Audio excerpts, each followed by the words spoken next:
மக்களுடன் இணைந்த விஞ்ஞானி டாக்டர் ஆர் ஸ்ரீதர், வயது 79, பத்மஸ்ரீ 2026.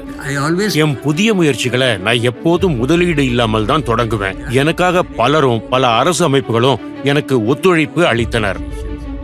சென்னை தாம்பரத்தில் உள்ள மெட்ராஸ் கிறிஸ்டியன் காலேஜ் ஆசியாவின் சிறந்த கலை மற்றும் அறிவியல் கல்வி நிறுவனங்களில் ஒன்றாகும். அது டாக்டர் ஸ்ரீதரின் வாழ்க்கையில் ஆழமான தாக்கத்தை ஏற்படுத்தியது.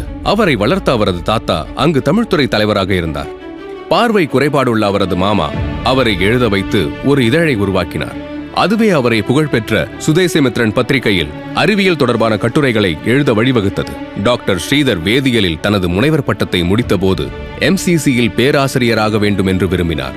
ஆனால் அது நடக்கவில்லை.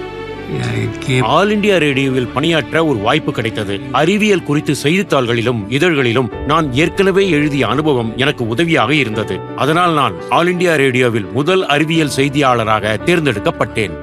சென்னை, கோயம்புத்தூர் மற்றும் டெல்லி என அடுத்த 23 ஆண்டுகள் டாக்டர் ஸ்ரீதர் அவர்கள் அகில இந்திய வானொலியில் பணியாற்றினார். அந்த காலம் முழுவதும் டாக்டர் ஸ்ரீதர் அறிவியல் விழாக்கள் மற்றும் கருத்தரங்குகளை ஏற்பாடு செய்து கொண்டிருந்தார். கல்விக்காக ஊடகத்தை பயன்படுத்தினார். வானொலி உரையாடக்கூடியதாகவும் மக்களின் பங்கேற்புடன் அமைய வேண்டும் என்ற அவரது நம்பிக்கையை பின்பற்றினார். இது ஊடகத்திற்கான ஒரு புதிய திசையை காட்டியது. 1991ஆம் ஆண்டு அறிவியல் மற்றும் தொழில்நுட்பத் துறையுடன் இணைந்து குழந்தைகளுக்காக 18 மொழிகளில் விக்யான் விதி என்ற தொடர் நிகழ்ச்சிகளை அவர் தொடங்கினார்.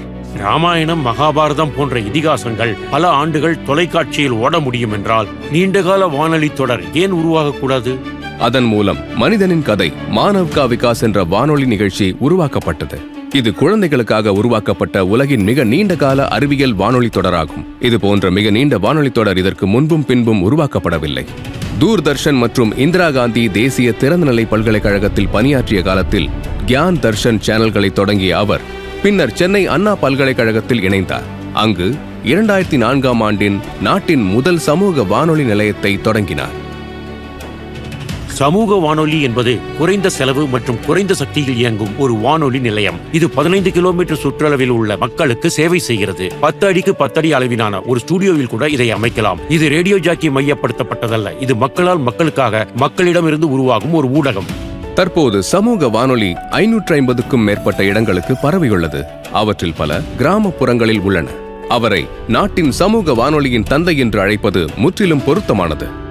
டாக்டர் ஸ்ரீதர் டிஜிட்டல் ரேடியோ மோன்ட்ரியால் போன்ற தொழில்நுட்பங்கள் பல்வேறு துறைகளில் தீர்வுகளை வழங்குகின்றன என்றும் அவை பரவலாக பயன்படுத்தப்பட வேண்டும் என்றும் நம்புகிறார். டிஜிட்டல் தொழில்நுட்பத்தின் மூலம் வானொலிக்கும் இப்பொழுது காட்சி அம்சம் கிடைத்துள்ளது.